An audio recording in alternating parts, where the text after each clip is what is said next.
This KTVU investigative report includes discussions of rape and sexual violence. Please use caution and discretion when watching.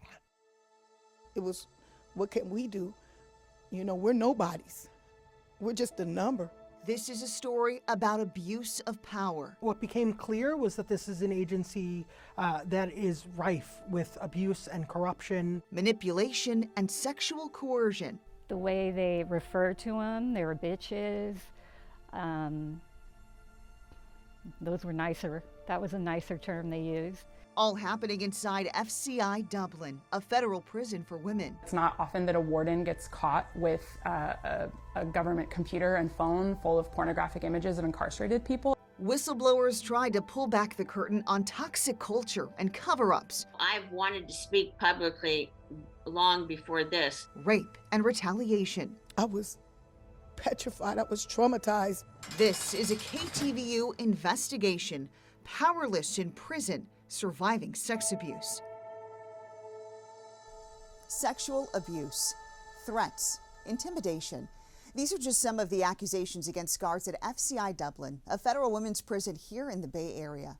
Hello, this is Powerless in Prison, Surviving Sex Abuse. I'm Christina Rendon. FCI Dublin has become so notorious for sexual assaults behind its walls that some have nicknamed it the Rape Club. But now the world is finally learning about what's been going on inside. Women who experience the abuse are speaking publicly for the first time. We want to warn you, some viewers may find this content offensive and upsetting. About 40 miles east of San Francisco, a nondescript compound sits alongside the dry grass hills of Dublin, California. It's the federal women's prison known as FCI Dublin. It's where Felicity Huffman and Lori Loughlin were once housed for their roles in the college admissions scandal. As of early this year, there were about 700 women being held there, many serving nonviolent sentences in dorm rooms without bars. But behind those walls, there are also stories of rape, retaliation, abuse, and silence. What's important to know about Dublin is that the abuse was happening all over the facility. It was happening in housing units, in people's cells. It was happening at their work sites, the kitchen, the security office. It was happening in the chapel. It was happening in the medical office, from sort of sexual harassment and stalking, comments about their bodies, about sex, to violent rape. I was petrified. I was traumatized, but we didn't have no help. It was all men down there. The inmates and the staff, they were all men. He would tell me that if he could come into my cell, that he would bend me over and with me. Since last summer, FCI Dublin has been under an intense spotlight. 5 correctional officers, including the former warden, have been charged with having sex with women serving out their sentences there. That's the most sex abuse charges at any one federal women's prison in the country. Over the last 8 months, KTVU has focused on and highlighted the voices of the women. More than 3 dozen who are currently or formerly incarcerated described to us how they were sexually, verbally, and physically abused. Over and over again, the women also told us they were either ignored or punished if they reported the abuse. I was afraid to speak up because, for one, I didn't want to be put in special housing. I didn't want my room tore up. It's just strange. And it just seemed like if you don't go with the flow there, they outcast you and treat you worse. I felt hopeless, and they didn't believe me because I was an inmate and nothing I said mattered. Andrea Reyes of Riverside County had perhaps the most disturbing story to tell about Officer Ross Klinger and what he did to her in 2020.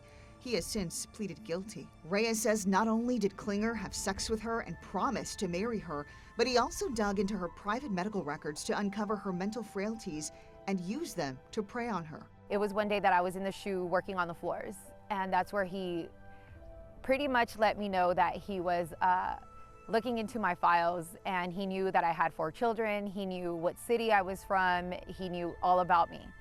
And I was just like, whoa, he's on some stalker stuff, or he really likes me. I didn't know which one to think at that point, what to believe. That's new to me. And I've seen hundreds of women who have complained about sexual abuse in jail and prison. I've never seen the staff go into the records. Terry Coopers is a forensic psychiatrist who lives in Berkeley. He testifies in prison sex abuse cases across the country. It's just exceptionally painful and traumatic. Going into records, I mean, think about sexual assault. It's a violation of a boundary, of a woman's boundary, by physical strength, brute strength. And the incursion into medical records, which by law and we expect are confidential, and then using that information in the perpetration of sexual abuse is just beyond the pale. I just can't imagine something being more traumatic. He started making me feel comfortable with him, started making me feel like I could talk to him, started telling me about his personal life. It didn't take long for him to actually say that he loved me, that he was in love with me. It was probably like a month into it. I guess I was alone, and I was vulnerable, and like the things he would tell me, the stuff that he had been through, the stuff I had been through, I felt like I could relate to him. Typically what happens is that officers who are inclined to abuse women search out the ones that seem most vulnerable, and this is going to be women who have previous trauma in their life. Then they're going to start getting very cozy with them. They're going to start talking to them kindly, and eventually they're going to start touching them, and they're basically getting them ready for sexual assault. They promise them things, they give them gifts, and then they assault them. He would send me money. He bought my kids Christmas gifts and birthday gifts, and he would tell me that it was because he wanted me to know that he wanted to be my provider. He wanted to be my savior, my knight in shining armor. And I believed him. Reyes says their relationship soured when she discovered Klinger also had a relationship with another woman. That's when she tried to end it. He threatened me all the time. He would tell me that he was going to kill me, and kill himself. He told me that all the time.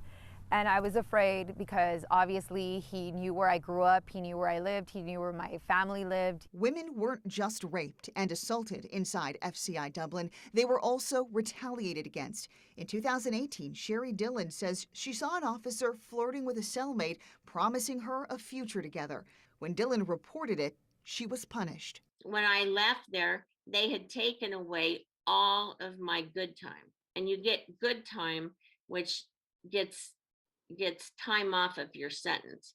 That was a big deal. That was like another year almost. After a certain point, you get tired of it, and you find that strength to finally fight back. Marie Washington says she reported an officer for inappropriate behavior and intimidation in 2020. Every time you make a report like that, they would come and like thrash our rooms, or like, not give us day room, or you know what I mean?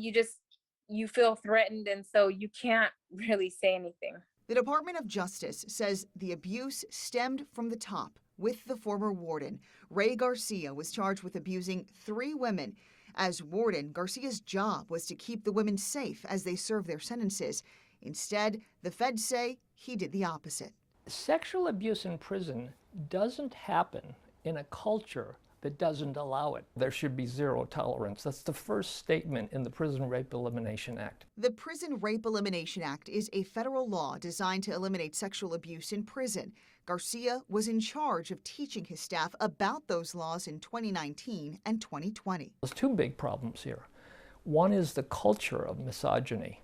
So the women are just treated with absolutely no respect and abusively. And the other is they have no way to appeal, because the people they're appealing to are the peers and are very loyal to the perpetrators. Prosecutors have charged Garcia with fondling women, forcing them to touch him, asking them to strip naked, and taking pictures of their private parts on his work phone. The DOJ alleges Garcia took proactive measures to make sure the women would not come forward, telling at least one of them he was close friends with the person in charge of misconduct investigations. He denies the allegations. Klinger and James Highhouse, the prison chaplain, have pleaded guilty so far. Enrique Chavez, who worked in the kitchen, should plead guilty at the end of October. Last month, the judge sentenced Highhouse to 7 years behind bars. Only Garcia and one other, John Bellhouse, maintain their innocence and are headed to trial. Highhouse must surrender on November 2nd. The other 4 are not in custody. We're only hearing about the tip of the iceberg. The biggest problem is secrecy. People don't want to know what goes on in prison. It's lock them up and throw away the keys. We have also reached out to all of the guards or their attorneys, and no one has responded. In statements to KTVU, the Bureau of Prisons called the allegations, quote, abhorrent, adding they are working to bring perpetrators to justice. The criminal conduct inside the prison upset some of those who work there, too. At least one whistleblower said she tried to report what she saw, but she was ignored and then told she had to move to another state. I got called into my supervisor's office. First time in 25 years, I got a letter of reprimand for questioning her leadership. Tess Korth worked at FCI Dublin for 25 years, rising to the level of unit manager. In May, she was one of 22 guards to get reassigned to another prison. She says it was because she had regularly called out bad behavior from staff. I did a report to the Office of Inspector General.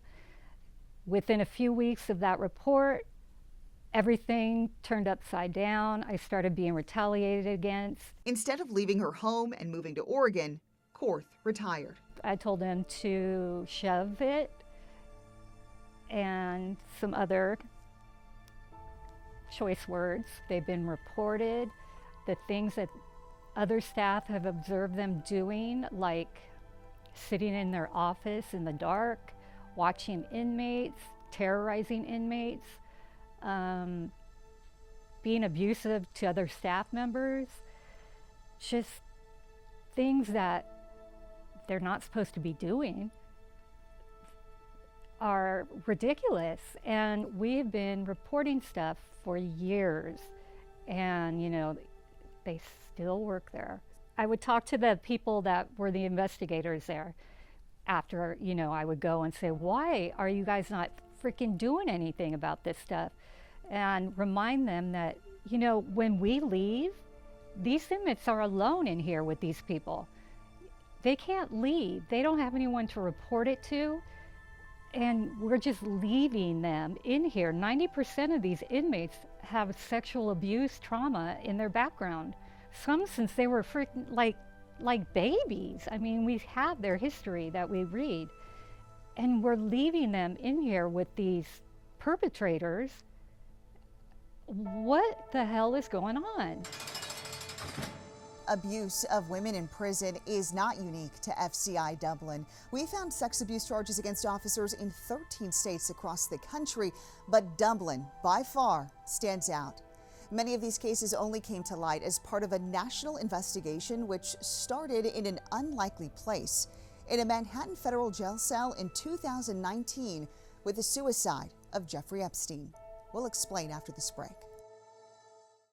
This KTVU investigative report includes discussions of rape and sexual violence. Please use caution and discretion when watching. Welcome back. In 2019, financier Jeffrey Epstein was found dead in a Manhattan jail cell while awaiting trial for sex trafficking charges. His death triggered a series of questions by two Associated Press reporters, leading them down a twisted path inside the Federal Bureau of Prisons. They ultimately uncovered abuse on an unprecedented scale. We sat down with one of those reporters to hear the story behind the story. Joining us now is AP writer Michael Balsamo, one of the journalists who started reporting on this in 2019. Michael, you weren't even looking into alleged sexual abuse. You were looking into the suicide of Jeffrey Epstein. Tell us how this all started. Yeah, absolutely. My colleague, Mike Sisak, and I began investigating the Federal Bureau of Prisons back in August of 2019 when Jeffrey Epstein took his own life in custody in a federal jail here in New York City. And then we began digging, just trying to understand exactly how it was that the Bureau's most high-profile inmate would be able to take his own life while in the custody of the federal government. And as we continued digging into the Federal Bureau of Prisons, what became clear was that this is an agency that is rife with abuse and corruption, and is suffering from systemic issues, from chronic violence to severe understaffing. And the more that we began digging into BOP and its 122 facilities, the more we just continued to find. Let's talk about those layers and layers that you uncovered. Can you just list off some of the findings that were most eye-opening to you? We're not aware of the scale of sexual abuse anywhere else in the federal prison system that there is at FCI Dublin. The just pure amount of allegations of sexual misconduct at FCI Dublin has been astonishing, from the former warden, who is charged with sexually abusing now 3 inmates in his care, to other correctional employees, to a number of correctional workers who have been placed on administrative leave, as the Justice Department and the Bureau of Prisons internal investigators, as well as the Justice Department's Inspector General, continue investigating these allegations. What we found is that the Federal Bureau of Prisons basically is a hotbed of graft and corruption. More than 100 federal correctional employees were either convicted or sentenced for federal crimes in a little more than a year's time frame. We have continued to dig in on what we believe to be retribution against federal correctional officers who are coming forward, whistleblowers who claim that they are being retaliated against for reporting concerns. Likely we've heard and known that there is abuse in prisons, but it's so rare to see it come to light in this way, where it is now exposed and reported on. Why do you think that there's something that changed? What do you think that was in terms of why we're seeing what we're seeing now? I think part of this goes to just the reporting about what's happening around FCI Dublin and sexual abuse in the federal prison system. The Federal Bureau of Prisons has been an agency that is literally shrouded in secrecy, right? Its prisons are held behind bars. And what happens there generally is not public. And for the first time in decades, I think what we're seeing is the Federal Bureau of Prisons facing increasing oversight, both from the public and from members of Congress, beginning to dig in on this. Yeah, no doubt lawmakers are taking notice. So what do you think it's going to take, though, to have this entire system overhauled? Can it be done? Do you think actual change will happen? This is a big process, right? For the new director of the Bureau of Prisons, Colette Peters, for the Justice Department, Attorney General Merrick Garland, and Deputy Attorney General Lisa Monaco.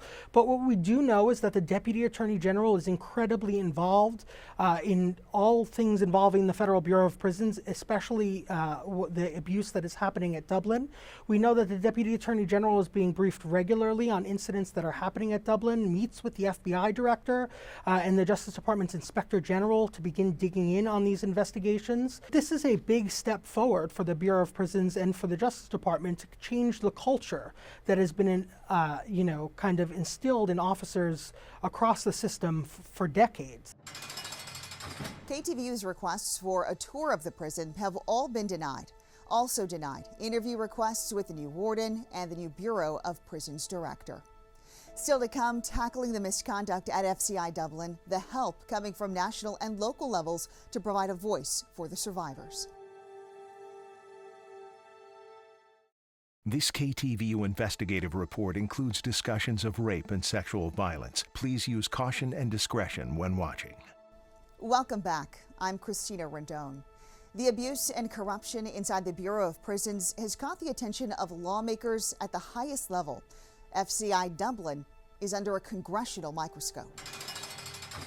This prison is a cultural toxic environment.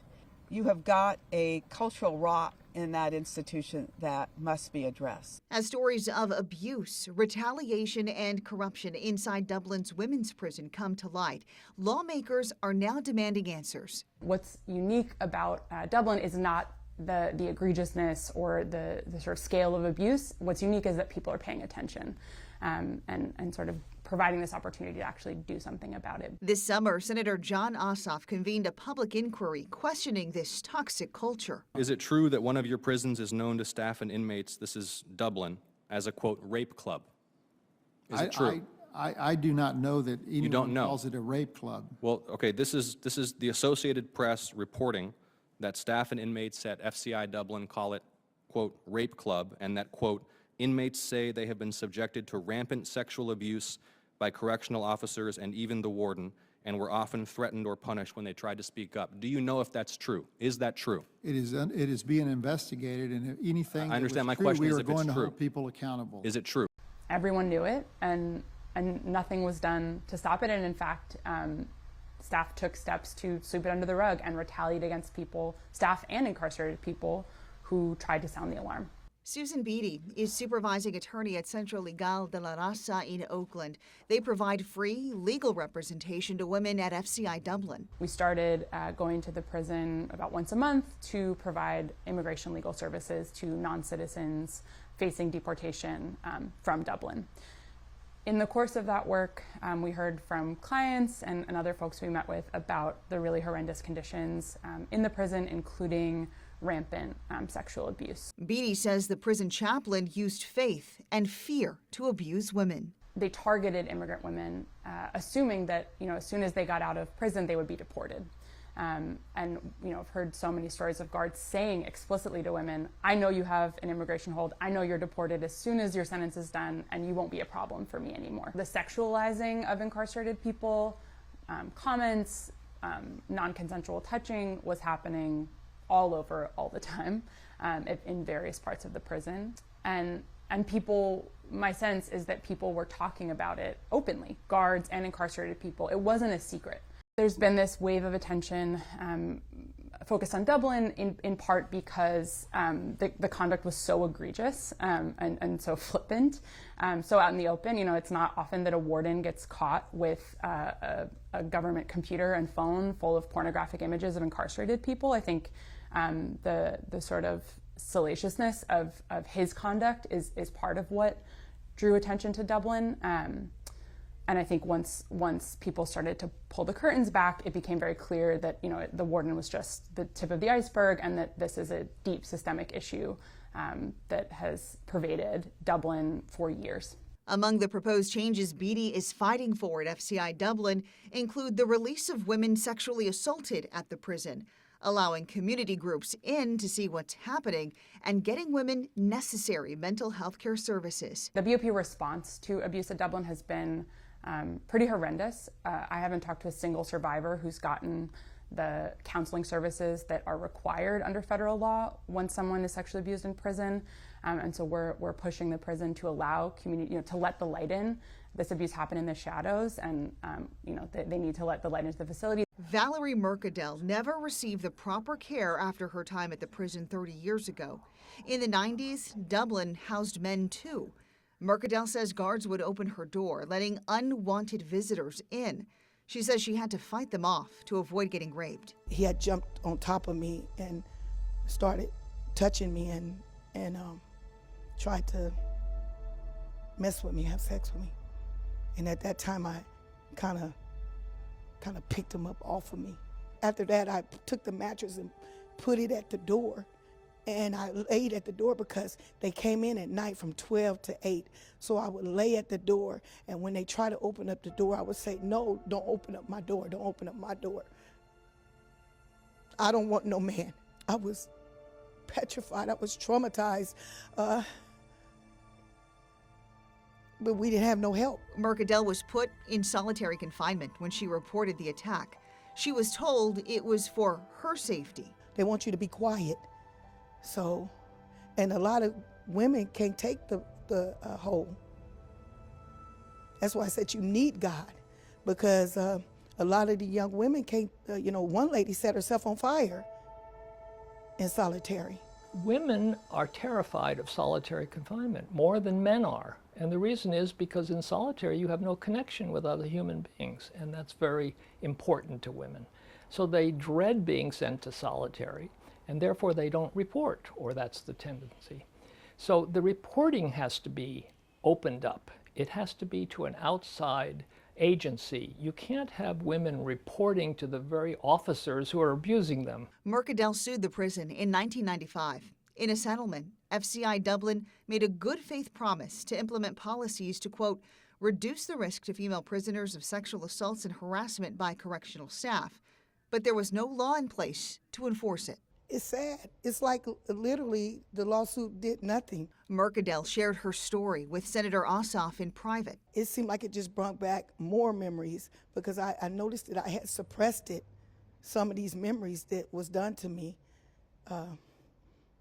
And yeah, it's difficult. 30 years later, Mercadel is now a pastor in Long Beach. What led me to become a pastor is when I got out of prison, I went through so many hardships because of what happened in prison. I'm depressed, and this is like 30 years later. In July, the Justice Department hired Colette Peters to run the Bureau of Prisons, which employs more than 30,000 people. She is billed as a reform-minded outsider tasked with rebuilding the agency. While Peters has yet to release her plan to do so, she has stressed the importance of creating an environment where people can feel comfortable coming forward and talking about misconduct. The more you speak on it, the more you talk about it, the better the more healing you'll get. So that's maybe one of the reasons why I am speaking up. There remains a question of security cameras. When Congresswoman Jackie Speer visited the prison, there were no cameras in the dining, commissary, recreational, and housing areas. 28 cameras were supposed to be installed. Speer's office has received no indication that has happened. Thank you for watching this KTVU special report, Powerless in Prison, Surviving Sex Abuse. We'll continue covering FCI Dublin and holding those in power accountable. You can learn more at ktvu.com/powerlessinprison. I'm Cressida Rendon. We'll see you online and on the air.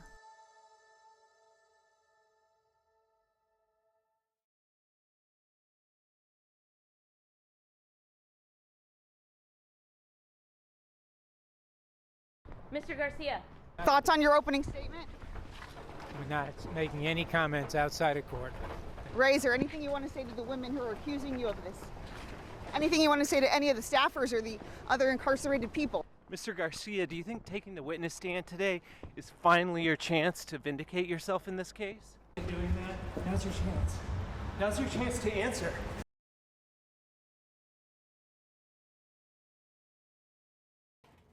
Former FCI Dublin warden Ray Garcia let out a sigh when he heard the first verdict. A jury found him guilty on 3 counts of sexual abuse of a woman jailed at FCI Dublin, guilty on 4 counts of abusive sexual contact, and guilty of lying to the FBI.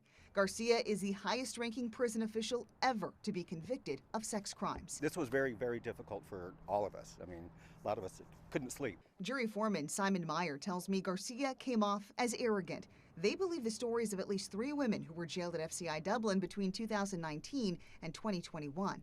There was just so many inconsistencies in his story, and the plausibility of some of the excuses for certain things that happened was just not believable.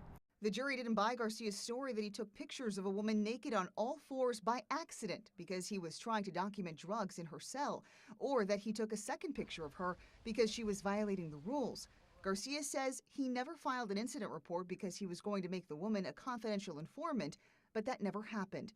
The jury was convinced Garcia intentionally abused women in places where he knew there were no cameras. They saw the cockiness that we know. Former Dublin guard and whistleblower Tess Korth says she hopes the verdict comes as a relief to the more than 20 Bureau of Prisons employees that she believes were transferred in an attempt to cover up the abuse. She says Garcia isn't the only one. Now that there's some light, we'll see the cockroaches scurrying around and retiring and hopefully getting in trouble. He affected a lot of lives, not just the inmates that he abused, but a lot of the people that work there and the ones that still work there. An attorney representing 2 of the victims says he's grateful the jury saw through Garcia's lies because the women experienced so much trauma and then ridiculed for speaking out. This whole case was about abuse of power at the highest levels of the Bureau of Prisons in this particular institution, but it also is much deeper than that. The system failed these women. Hopefully we'll send a message to other people in power to not do what he did. Garcia was immediately referred to the probation department. He can remain at his home in Merced until he is sentenced in March. Cressida Rendon, KTVU, Fox 2 News.